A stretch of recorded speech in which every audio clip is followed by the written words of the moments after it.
जय जानकीनाथ। आज इस वीडियो के माध्यम से आप जानेंगे कि कर्मकांड होता क्या है, कर्मकांड किसे कहते हैं, कर्मकांड की क्या परिभाषा है। तो आप संपूर्ण जानकारी जानने के लिए मेरे साथ जुड़े रहिए। आखिरकार कर्मकांड है क्या? कर्म और कांड। तो कर्म तो हम जो भी कर्म करते हैं, जो भी करते हैं वो हुआ कर्म। जैसे हम कुछ भी करना हमारा वो कर्म होता है। कांड का मतलब होता है कि जैसे किसी अध्याय से मतलब है या किसी घटना से संबंधित है। जैसे हम एक उदाहरण से समझते हैं कि प्रातः काल जब सूर्य उदित होता है तो यह एक कांड है, यह एक घटना है। लेकिन उस समय हमें क्या कर्म करना चाहिए वो कर्मकांड के विहित निर्दिष्ट होता है। कर्मकांड है क्या वास्तव में?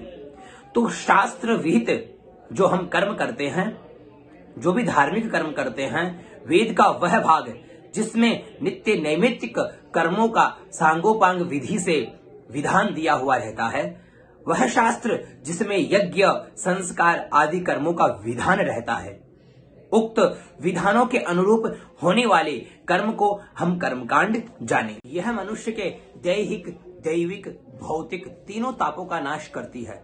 अर्थात कर्मकांड हमें हमारे इच्छित फल वस्तुओं का प्रदान करती है, हमारी इच्छित कामनाओं को संचित करती है, उन्हें हमें प्राप्त कराती है। कर्मकांड अगर एक वैदिक विधि से और एक विधान से किया जाए तो हमें हमारे इस संसार में प्राप्त जो भी हमारी कामनाएं हैं, हम उन्हें अवश्य सरलतम रूप से प्राप्त कर पाते हैं। कर्मकांड काम, क्रोध, मोह, लोभ इत्यादि का नाश करती है और धर्म, अर्थ, काम और मोक्ष, यह चतुर्विध जो पुरुषार्थ है वो हमें प्राप्त कराती है। संपूर्ण वैदिक कर्मकांड 3 कांड में विभक्त है। प्रथम कांड है कर्मकांड, दूसरा है ज्ञान कांड, तीसरा है भक्ति या उपासना कांड। इस प्रकार यह हिंदू कर्मकांड है जो हमें अनेकानेक इच्छित मनोकामनाओं को अभिलषित करता है, उन्हें पूर्ण करता है और हमारी सांसारिक, पारलौकिक जितनी भी कामनाएं हैं उनकी पूर्ति करता है। तो हमारे हिंदू धर्म में कर्मकांड में यज्ञ, महोत्सव, पूजा पाठ, व्रत, उपासना, दान, धर्म यह सभी आते हैं और हम कहीं ना कहीं इन सभी में से लिप्त हैं। तो यही हमारा एक विशेष कर्मकांड है। हमें ज्ञात होना चाहिए कि हमारे कर्मकांड की क्या महत्वता है। कहा गया है कि कर्मकांड आपको यहाँ संसार में स्थित सुख ही नहीं अपितु पारलौकिक सुख भी आपको प्राप्त कराता है, पारलौकिक धन भी आपको प्राप्त कराता है। आपके कर्मों के ऊपर है कि आप कैसे कर्म करके आप सकाम कर्म करते हैं, आप निष्काम कर्म करते हैं। अर्थात आप इस हिंदू कर्मकांड के संबंधित किस प्रकार से अपने कर्म करते हैं, क्या आपकी इच्छित जो कामना होती है उसके अनुरूप आपको भगवान के धाम की प्राप्ति भी होती है। कर्मकांड जो है वो हमें भुव, स्व, महः, जनः, तपः, सत्यम ये जो 7 लोक हैं इनकी प्राप्ति कराता है। कर्मकांड में एक विशेष बात ध्यान रखने की यह है कि हमें बहुत सावधानी से करना चाहिए और कई जगह ऐसे कर्म भी हैं जिन्हें हमें बहुत सावधानी से और उनका विशेष ध्यान रख करके करना चाहिए।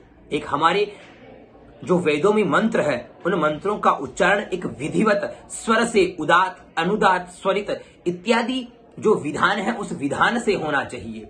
नहीं तो कई जगह उल्लेख आपने भी सुना है और कई जगह ऐसा उल्लेख है कि अगर मंत्रों का स्पष्ट उच्चारण न हो, मंत्रों की विधि सही की ना जाए तो वह हमें हमारे शत्रु के अनुरूप वो हमें फिर फल प्रदान करती है, वो हमारा कल्याण नहीं करती अपितु हमें उसका जो फल है वो भी भुगतना पड़ता है। तो विशेष ध्यान रखें कि कर्मकांड में विधि बहुत महत्वपूर्ण है, उसे गौण ना करें।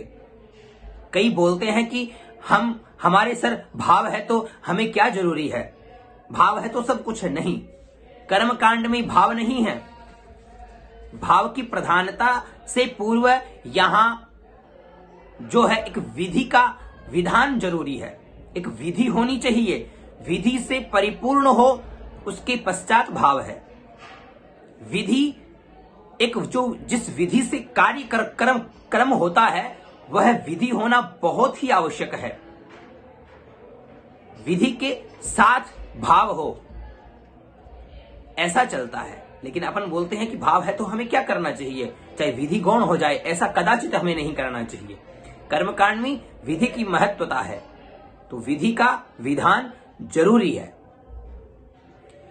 विधि का ध्यान रखें कर्मकांड में, विशेष रूप से विधि पूर्ण होनी चाहिए और मंत्रों का उच्चारण स्पष्ट और उदात्त अनुदात्त स्वरित इत्यादि प्रकार से होना चाहिए। कर्मकांड का जो विशेष जानकार है वही इसका लाभ प्राप्त करा के हमें हमारी मन अभिलषित कामनाओं की पूर्ति करा सकता है। तो आप लोग विशेष ध्यान रखिए कि हमारे हिंदू धर्म में कर्मकांड की बहुत महत्वता है। इसे जाने और इसे जन जन तक पहुंचाए। हमारी आने वाली पीढ़ियों को भी ज्ञात होना चाहिए कि कर्मकांड है क्या आखिरकार। तो विशेष रूप से ध्यान रखिए और हमारी सनातन संस्कृति के रक्षार्थ सदैव तत्पर रहिए। जय जानकीनाथ, जय श्री राम। वीडियो कैसा लगा, जानकारी कैसी लगी, कमेंट करके जरूर बताइए।